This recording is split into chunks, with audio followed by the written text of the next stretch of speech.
Once upon a time, in a small African village nestled between verdant hills and shimmering rivers, there was a place where the land breathed the wisdom of ancestors and the songs of birds accompanied the sunrise. This village was a world of its own, a haven where stories were whispered by the fireside, and griots, the keepers of memory, recounted tales of a time when man lived in harmony with nature. Among these stories, that of Nia, the girl with a pure heart, still resonates like a song of hope. Nia was neither a princess nor the daughter of a chief, but her name shone like a star in the night. Orphaned at a young age, she had neither home nor family to comfort her, yet she carried within her a light that defied the shadows. The elders said her heart was as pure as the river's water at dawn, and her smile had the power to soothe troubled souls. In this village, it was believed that every child came into the world with a destiny woven by the creator of the universe. Some were born under benevolent stars, others under stormy skies. For Nia, the sky seemed to have chosen a thorny path, but no one imagined that this frail, quiet girl would one day become a legend. Thus begins the story of Nia, a tale where kindness triumphs over adversity, where the light of the soul illuminates even the darkest depths.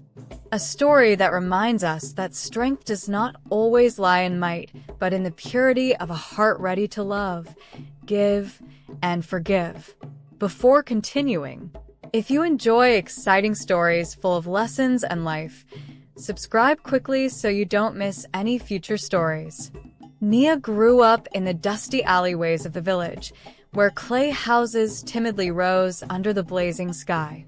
She wandered barefoot, dressed in a simple worn-out dress, her gaze illuminated by insatiable curiosity.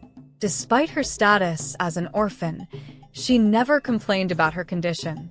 She found comfort in small things: the birds' songs at dawn, the warmth of the sun on her skin, and, most of all, the memories of her mother, which she held dear in her heart. One day, while scavenging behind the market for scraps, a deep and authoritative voice called out to her. It was Father Kumba, a wealthy merchant known for his fortune but also for his coldness. He was accompanied by his wife, an elegant woman adorned with glittering gold jewelry, whose hard gaze chilled the heart. "Who are you, little one?" he asked in a stern tone. "My name is Nia," she replied timidly. "Another orphan's sigh," he said, irritated. His wife, however, looked at the little girl with a strange interest. She whispered to her husband, and after a long silence, they decided to take Nia home with them. What seemed like a miracle for Nia quickly turned into a nightmare. The Kumbas had not adopted her out of kindness, but to make her a servant.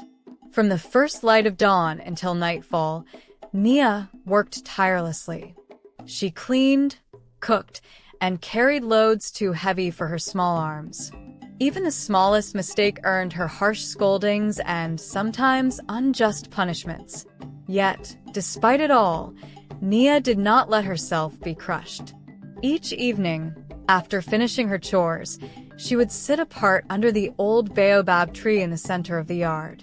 There, she gazed at the stars and murmured prayers to the Father of all living and non-living creatures.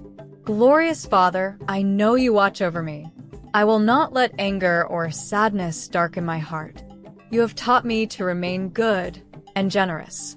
I will keep this promise, no matter what."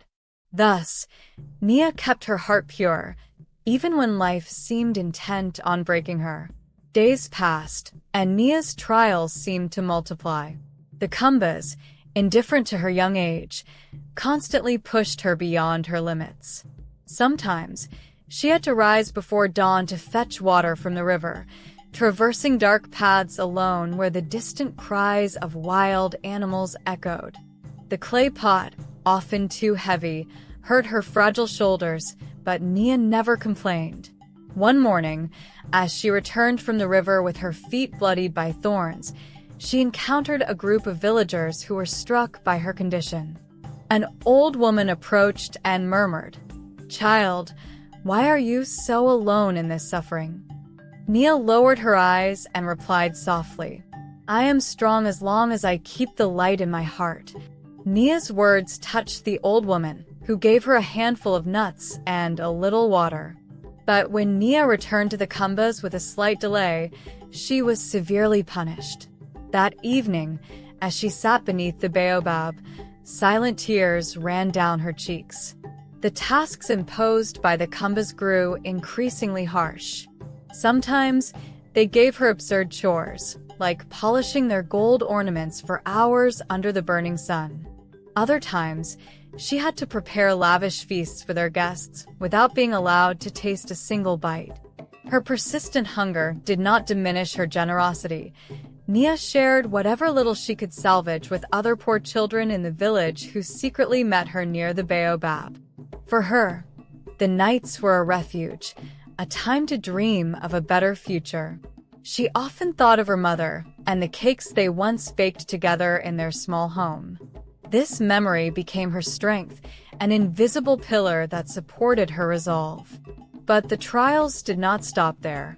One evening, a torrential rainstorm struck the village, flooding homes with mud and icy water. Furious, the Kumbas sent Nia out into the downpour to save their precious belongings. Soaked to the bone, she struggled to move heavy baskets and jars. Exhausted, she collapsed in the courtyard. A young girl from the neighborhood, witnessing the scene, ran to fetch help. A few villagers arrived and saw Nia lying in the mud, trembling and exhausted. Outraged by the treatment she endured, they confronted the Kumbas. Despite the accusations, the wealthy family dismissed everything and threatened those who dared to intervene. But that day, something shifted in the villagers' hearts. They began to see Nia not as just an orphan, but as a pure soul, a brave child who deserved better than a life of hardship. Even though the Kumbas continued to torment her, Nia, like a flickering flame that refused to be extinguished, held her ground. One afternoon, while Nia was completing one of her many chores, she noticed a stone slightly protruding from the ground near the old baobab tree. Intrigued, she dug around it with her hands and uncovered a small wooden box, aged by time and covered with hand-carved patterns. Her heart raced at the thought of a possible treasure. She carefully opened the box and found inside a golden medallion and a neatly folded parchment. The medallion was engraved with ancient symbols that Nia did not understand but felt were familiar. The parchment, however, bore a message on its first page written in handwriting she immediately recognized. It was her mother's. With tears in her eyes, Nia read the words that seemed to transcend time to speak to her. "My dear Nia, if you ever find this box, know that it contains not only a keepsake from our family, but also a key to your future. The medallion you hold will remind you that divine protection and blessings are upon you. Always keep it close to your heart. Remember, as a rule, that your strength lies in your kindness and the love you give to others. This rule will guide you even in the darkest moments." Nia clutched the medallion to her heart, feeling a comforting warmth.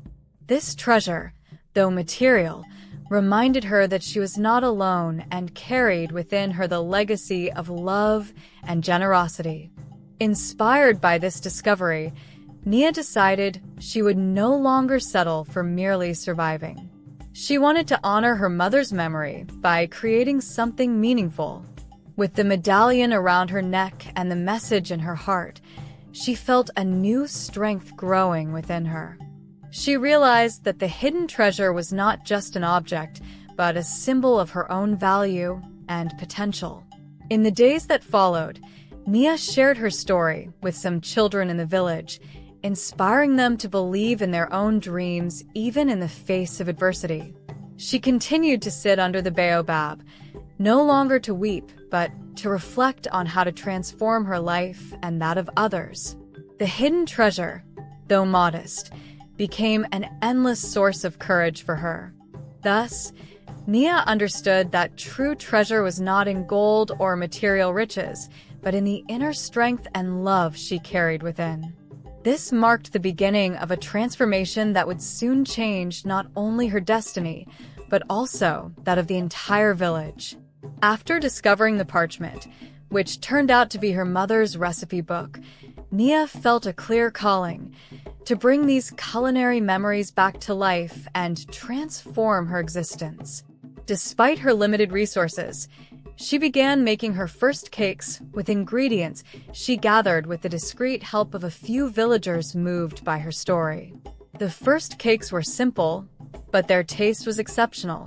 When she brought these treats to the market, passers-by were immediately captivated. Each bite seemed to warm hearts, evoking childhood memories and moments of joy. Soon, the villagers began calling her Nia with the magic hands. With the modest income from her sales, Nia reinvested in better quality ingredients. Day by day, she innovated, adding unique touches to her creations inspired by local flowers and fruits. Her cakes became so popular that villagers flocked to taste them, with some coming from neighboring villages. But her success was not limited to flavors. Nia used her business as a platform to support others. She employed village children to help her, offering them an alternative to life on the streets.